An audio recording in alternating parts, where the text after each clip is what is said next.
तो भारत के fast food जगत में ना एक बहुत बड़ी बहुत ही बड़ी खबर आई है।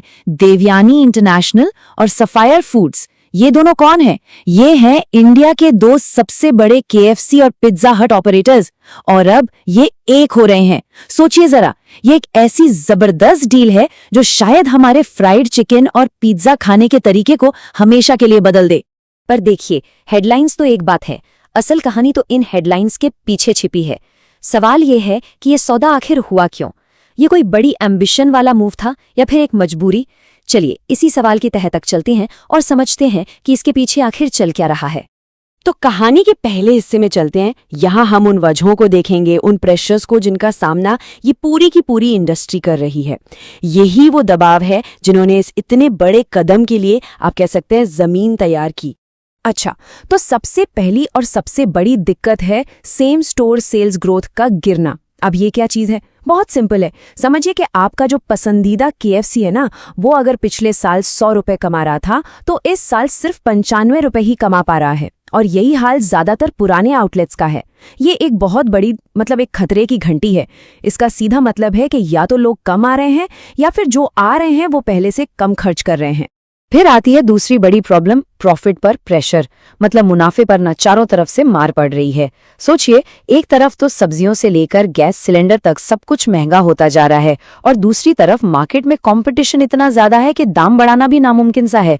तो नतीजा, कंपनियों की कमाई लगातार घट रही है और ये उनकी फाइनेंशियल हेल्थ के लिए बिल्कुल भी अच्छा नहीं है। और अब आती है शायद सबसे बड़ी वजह, ये है हम लोगों के यानी ग्राहकों के बर्ताव में आया बदलाव। अब लोग रेस्टोरेंट जाकर खाने से ज्यादा ज़ोमैटो और स्विगी से ऑनलाइन ऑर्डर करना पसंद कर रहे हैं, है ना? एक्सपर्ट्स भी यही कहते हैं कि इसका सारा का सारा फायदा तो इन डिलीवरी एप्स को मिल गया, जबकि रेस्टोरेंट्स में जाकर खाने वालों की संख्या बुरी तरह से कम हो गई। तो सोचिए, जब बिक्री घट रही हो, मुनाफा कम हो रहा हो और लोग भी रेस्टोरेंट आने के बजाय घर पर ही ऑर्डर कर रहे हों, तो कंपनियां करती क्या हैं? वो एक साथ आ जाती हैं। और बस यही कहानी है इस मर्जर की। ये एक स्ट्रेटेजिक मूव है जिसका सीधा सा मकसद है इन सारी मुश्किलों से मिलकर लड़ना। चलिए अब इस डील की बारीकियों को समझते हैं। तो ये पूरी डील ना 3 बड़े स्टेप्स में होगी। पहला स्टेप है शेयर स्वैप, मतलब सफायर के शेयर होल्डर्स को उनके हर 100 शेयर के बदले देवयानी के 177 शेयर मिलेंगे। इससे वो नई बड़ी कंपनी का हिस्सा बन जाएंगे। सिंपल। दूसरा स्टेप, देवयानी की एक ग्रुप कंपनी सफायर में हिस्सेदारी खरीदेगी, जिससे उसका कंट्रोल और भी मजबूत हो जाएगा। और तीसरा है टाइम। इस पूरी कागजी कार्रवाई को और दोनों कंपनियों को एक होने में करीब 1.5 साल लग सकता है। और यहीं पर ना इस कहानी का सबसे दिलचस्प मोड़ आता है। जैसा कि एक मार्केट एक्सपर्ट ने कहा, ये कोई शौक नहीं था, ये करना पड़ा। उन्होंने इसकी तुलना PVR और आइनॉक्स के मर्जर से की है। याद है ना कैसे OTT के प्रेशर में आकर सिनेमा हॉल्स को एक होना पड़ा था? बिल्कुल उसी तरह। ये मर्जर भी कोई ग्रैंड चॉइस नहीं है, बल्कि ये तो सर्वाइवल की यानी जिंदा रहने की लड़ाई है। तो ठीक है, कहानी तो समझ आ गई, लेकिन पैसों के लिहाज से इसका क्या मतलब है? इस पर एक्सपर्ट्स क्या कह रहे हैं? चलिए अब इस मर्जर पर 2 बिल्कुल अलग अलग नजरियों को देखते हैं, एक लॉन्ग टर्म और एक शॉर्ट टर्म। तो बाजार में ना इस वक्त 2 बिल्कुल अलग अलग बातें चल रही हैं। एक तरफ है वो लोग जो लंबी अवधि के लिए सोचते हैं। उनका साफ कहना है कि भाई सावधान रहो, ये पूरा QSR स्पेस अब शायद निवेश के लायक ही नहीं बचा। ऑनलाइन डिलीवरी का जो तूफान आया है ना, वो थमने वाला नहीं है। वहीं दूसरी तरफ है शॉर्ट टर्म ट्रेडर्स।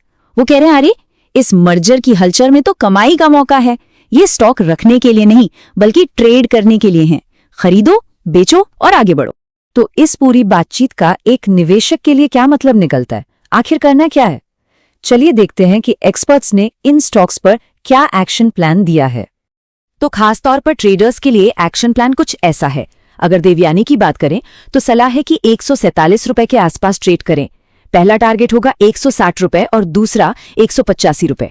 लेकिन हाँ, स्टॉप लॉस यानी नुकसान रोकने का लेवल 125 रुपए पर है। अगर शेयर इससे नीचे गया तो निकल जाना है। सफायर के लिए भी बिल्कुल ऐसा ही प्लान है। और एक जरूरी बात, एक्सपर्ट्स का कहना है कि डोमिनोज चलाने वाली जुबिलेंट फूडवर्क से। लेकिन रुकिए, कहानी में एक और एंगल भी है। एक बहुत बड़ी ब्रोकरेज फर्म है UBS और वो इस मर्जर को लेकर काफी पॉजिटिव हैं। उन्होंने देवयानी पर अपनी बाय रेटिंग को बनाए रखा है और टारगेट प्राइस दिया है 190 रुपीस का।